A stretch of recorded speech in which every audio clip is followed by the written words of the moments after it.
Здраво! Добре дојде на новата епизода на мојот подкаст.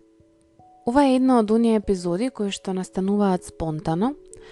а бев инспирирана од некои настани кои што се случија неодамна и размислив колку е важно всушност што повеќе да се зборува токму на оваа тема, а тоа е тема која што ни е блиска на сите нас, која што е доста деликатна, затоа што е тема која што е близко до домот, односно до родителството, до нашите деца и до нас самите. А тоа е деликатност, односно балансот помеѓу конекцијата и корекцијата во нашата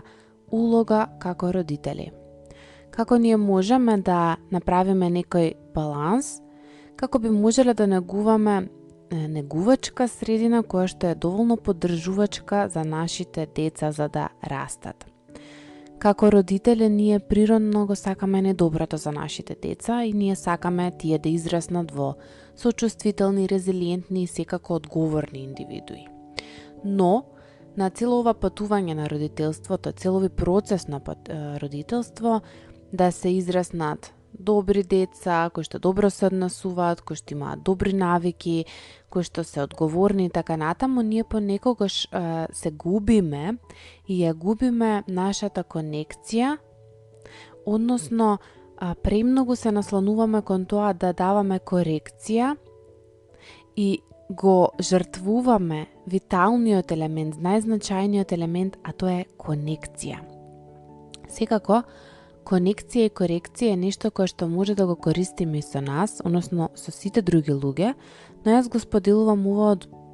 моментот на родител, затоа што реално тоа е местото каде што можеме да го спречиме наместо да го лечиме уште веднаш. Ова ќе биде кратка епизода каде што ќе се обидам малку повеќе да споделам за овие две. Се надевам дека во иднина малку повеќе ќе зборувам и подлабоко на истата доколку ве интересира. Многу е лесно да паднеме во таа замка на константно коригирање на нашите деца, коригирање на нивното однесување, без реално да седнеме и да пробаме да се конектираме со нив. Може да се начекаме, да се фатиме себе си во еден циклус на дисциплина и да заборавиме дека оно што на нашите деца има потребно е нашата љубов, нашето разбирање и нашето водство, менторство повеќе од било што. Секако, слушаме секакви, да речам, едукативни страни за родителство, но многу често забораваме дека одредени совети кои што се дадени не значи дека се пременуваат на се и на целиот контекст. Па така додека е многу важно да го коригираме нашето дете, да му кажуваме како и што да прави, да бидеме тука уз него и така натаму, така е многу важно да се конектираме со него, односно да го забележиме и да видиме кога ќе го направиме овој баланс. Доколку само сме конектирани, а не коригираме, одиме во еден екстрем, и обратно, доколку само коригираме, а не се конектираме, одиме во друг екстрем, кој што е еднакво негативен колку и првиот. Но, сепак, на крајот на денот, нашите деца мора да знаат дека и при таа корекција постои многу голема љубов, многу големо разбирање и има водство каде што ние им покажуваме како, што, зошто. Понекогаш мислам дека децата се толку многу ставени сами на себе сега, сакајќи да бидеме ние, не знам, одговорните родители, да му покажеме одговорност на детето да си ја преземе одговорноста, почнуваме деца на 12, 13, 14, 15, па и 17 и 18 години, да ги оставаме сами на себе, без да видиме што се случило. Јас неодамно имав и една приватна случка каде што ова многу јасно го видов, колку родителите забораваат дека ако децата се физички веќе големи, физички снажни, тие не се психички снажни и големи. Односно, ние сме им потребни како родители за водство, за поддршка, за да бидеме тука за нив и кога грешат и кога се во право. Како можеме да го направиме овој баланс измеѓу корекција и конекција, односно како ние можеме како родители да креираме една средина која што ќе го негува ова и дисциплината и емоционалната конекција. Оно што би кажала дека е најважно е дека почнува со бивајки присутни, свесни, односно доволно освестени за нашите реакции и одговори во моментот кој што ги имаме. Значи, наместо на автоматски да речеме, окей, одам кон корекција, кога нашите деца ќе направат некоја грешка, важно е како родители да паузираме и да се прашаме себе си како јас може да пристапам на оваа ситуација, како можам да се справам со истава ситуација и секако како можам да ги задржам двете без да го пропуштам главниот проблем, односно главната тема, значи како можам јас да останам конектирана без детето да го свати тоа како па не е ништо, туку да свати дека станува збор за нешто кое што е важно и да се коригира. Кога ние сме свесни, кога ние си даваме пауза и размислуваме, дефинитивно не реагираме веднаш, туку даваме соодветен одговор на ситуацијата. Иако понекогаш, него многу често на реакцијата природно ни доаѓа и е тука, кога станува збор за родителство, барем повеќе од, да речам, повеќето пати, да речам повеќе од 50% да се трудиме како родители да паузираме. Важно е да запомниме дека децата се уште учат, тие се уште во раст и развој и нашата функција како родител е да ги водиме низ нивното патување. Тоа бара од нас да имаме дисциплина, но таа дисциплина да е одместо на емпатија и разбирање наместо на казнување. Што не значи дека нема да се постават последици за детето, односно не значи дека детето нема да има граници во родителството. Мислам дека ова е многу важно да се сподели, дека за децата се многу важни границите. И од друга страна, и покрај тоа што ние можеби имаме многу материјално или немаме материјално, без разлика каде се наоѓаме, ќе одам во случаја доколку имаме, затоа што тоа е нешто што го гледам кај многу родители, не им дозволуваат на децата да бидат благодарни и свесни и задоволни со оно што го имаат, затоа што нивното е ајде ќе купи мама ново или ќе купи тато ново. Кога ние се фокусираме на тоа дека не е проблем, дека можеш се што сакаш и ќе се купи ново, да, постојат ситуации кога може ова да се употреби, доколку детето е под многу голем стрес, доколку се соочувате со некаква криза во моментот, но доколку ова е еден паттерн, еден шаблон на однесување, детето престанува да цени се што има и не е важно на крај на денот тоа што не го цени, туку тука ние не му дозволуваме да биде среќно утре со работите. Како ќе се радува подолго од 5 минути на некоја нова играчка, на некоја нова мајчка, на некоја нова топка, на некоја нова книга, ако ние постојано му даваме се. И тоа е нешто кое што мислам дека многу родители го забораваат и мислат дека на тој начин се подобри родители затоа што не му нанеле стрес, затоа детето не многу внимава и така натаму, но ако размислиме подлабоко, ако ние не си ги чуваме работите што ги имаме, значи дека ние воопшто не ги неуважуваме, секако не да им рабуваме на предметите што ги имаме, значи да не бидам сватена во другата екстрема, меѓутоа доколку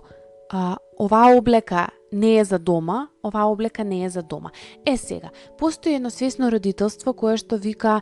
доколку детето не се повредува, во ред да го оставиме, во ред да го остави, че се само регулира и да биде само и така натаму, но мислам дека ова е само доколку ние сме свесни во секое поле и доколку детето гледаме дека добро се адаптира и дека навистина е способно да само бира. Односно дека навистина е способно да само се носи. Но, оно кое што и психологијата го носи и го кажува и кое што реално се докажува на дело е дека правилата, односно границите се љубов и границите носат многу љубов и затоа е важно да во текот на денот се наметне и одредена рутина, односно се наметнат одредени правила кон кои што детето ќе се движи затоа што истите носат сигурност. Значи да, не е поентата ние да се бориме со нашето дете сега во моментот доколку нешто не може и не сака и така натаму, но мораме да му дадеме до знаење на детето за одредени правила и да му дадеме потпора и поддршка во животот да ги носи тие граници. Затоа што додека има некои деца кои што ќе можат многу полесно сами да си ги ставаат границите, многу од децата нема да можат да го прават. Тоа е и понатаму во текот на животот, и во 30-тите, и во 40-тите, 50-тите ќе им биде потребна водство и менторство. Затоа бидете добри водачи и лидери. Додека се децата мали, затоа што понатаму ќе знаат како да ги местат границите, а при тоа ќе знаат и како да се опуштат, односно да не бидат роботи, да не бидат во шаблон. Важно е да запомниме, повторно ќе повторам, дека нашите деца растат, дека се само неколку години во овој свет, дека ние сме многу повеќе од нив тука и повторно грешиме, не знаеме како да се снаоѓаме со се, а не пак тие кои што се толку многу кратко на овој свет и дефинитивно им е потребно многу време и да разберат и да сватат. Конекцијата со нашите деца значи дека ние ќе си дадеме доволно време, односно ќе земеме доволно време да ги слушаме, да ја слушнеме нивната перспектива, да ги уважиме нивните емоции и да го валидираме нивното искуство. Затоа што кога ние им покажуваме дека ние го цениме и го уважуваме оно кое што тие го мислат, тие го чувствуваат, тие го гледаат, тие го слушаат, тоа е нешто кое што ја зајакнува таа врска која што имаме со нив. Да, многу често кога сме преплавени, не можеме да се носиме и со нивната преплавеност, но само останете свесни дека возрастните ние не можеме да се конектираме сами со себе, а не пак децата. Или пак кога ги гледам оние ригидни, ригорозни родителски стилови кои што одат кон многу голема одговорност, што од многу мала возраст си помислувам, па ние возрастни се плашиме и не сакаме да бидеме сами дома. Ние возрастни сакаме да спиеме заедно со партнерот, да има кој да диши до тебе, кој да те гушне, кој да те поддржи, а не пак оно што капитализмот го носи, а тоа е бебето на 2 месеци да спие само. Сам колку е тоа брутално ако седнеме и размислиме за природата на човекот, дека природата на човекот е да биде во контакт, да биде конектиран, да биде до некој друг, да биде во заедница. И ние, сакајки капитализмот, односно на материјализмот да дојде на сцена, правиме нешто кое што се потполно се коси со природата и нормално тука настануваат анксиозност, депресија и сите други почести или помалку чести расстройства, да кажам, или состојби на менталното здравје кои што не се толку нормално пожелни. Кога ние ставаме приоритет на конекцијата, ние креираме место каде што може отворено да комуницираме со нашите деца и каде што почнуваме да создаваме на подлога и доверба. Кога детето има доверба, тоа му дозволува, односно му овозможува да се чувствува заштитено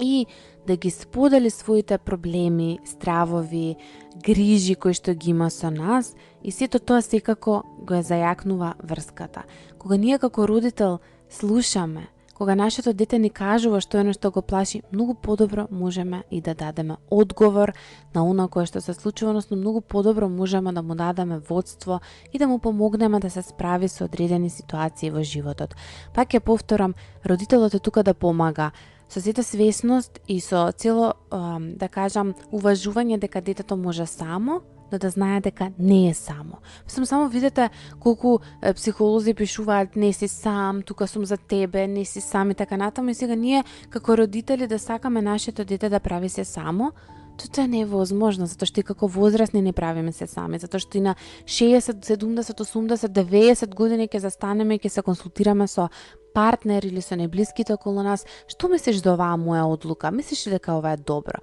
Мислиш ли дека ова е во ред? Дали вака и вака да постапам? Дали да не постапам и така натаму?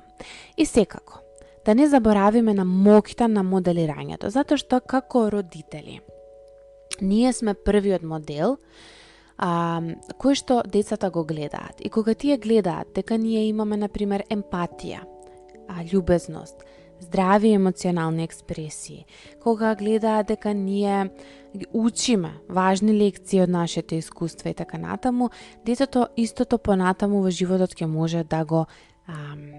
користи само за себе. Значи, нашите акции многу често зборуваат погласно од нашите зборови и кога ние ќе ги отелотвориме тие вредности кои што ги имаме, ќе помогнеме и на нашите деца во наводници да ги инсталираат кај низ, затоа што имаат моќен пример кој што можат да го следат. Сега, нешто друго кое што доста ми е важно да го споделам е дека многу често знаеме да се фокусираме само на една единствена негативна, да кажам, перспектива на родителите. И тоа многу често се случува на терапија да се заборави целосната слика И затоа е многу важно да и ние како родители на децата им ја носиме целосната слика, односно кога ќе ги видиме дека некаде се заглавени, некаде се фиксирани, наше да им помогнеме како да ја видат пошироката слика, односно да се гради самодовербата и да се гради свесноста за контекстот во кој што се живее. Значи, ако сега јас сум плачала, сум била тажна и бил многу тежок период, ајде да видиме како бевме вчера и како ќе бидеме утре, односно, ајде малку да видиме подлабоко и пошироко. За децата ова е доста тешко, затоа што кај нив, особено до 12-та година, многу не е многу развиено символичкото мислење, меѓутоа, ние како родители можеме да помагаме истото полека да се развива, на тој начин да се развива емоционалната интелигенција и секако логиката. Важно е да се запомни дека балансот помеѓу конекција и корекција е потребен. Да не се заборави дека корекцијата е многу важна во целото тоа водство, но да биде правена со многу љубов, па дури можеби да се нагласува и со зборови, особено за оние деца за кои што зборовите се доста важни, дека сето ова се прави од позиција на љубов. Да им покажуваме на нашите деца кои се вредностите на семејството, како се конектираме, како може да се конектираме сами со себе, кои се оние начини на кои што ние се грижиме сами за себе, се грижиме со партнер и се грижиме за целото семејство, затоа што мислам дека е важно да во едно семејство се освести таа грижа за себе, односно грижа за семејството, која што е грижа за целокупното здравје. Значи, кои работи ги правиме за да се грижиме, да почнеме од основните хигиенски навики, па се до забавата и така натаму. Значи, емпатијата, разбирањето и како може да се поддржуваме едни со други. После многу убави семејни игри, кои што некогаш во друга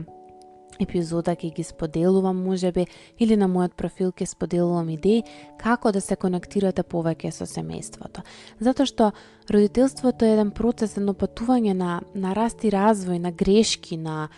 учење од грешките и така натаму. И затоа тука е многу важно само да се отвориме, да примиме, да имаме отворено срце за да можеме да креираме една значајна конекција со децата и да некако го важиме дека ова е еден убав танц на конекција и корекција и дека тука нема јасна граница кога танцуваат двајца, не постои јасна граница, ева ова до тука ќе биде, туку тоа е нешто кое што зависи од контекстот, од моментот и затоа е важно ни првиот чекор што го споделив, а тоа е да застанеме, да бидеме присутни и свесни и да видиме како во овој момент или што е оно што е најпаметно во овој момент за јас да го направам. Запомнете исто така дека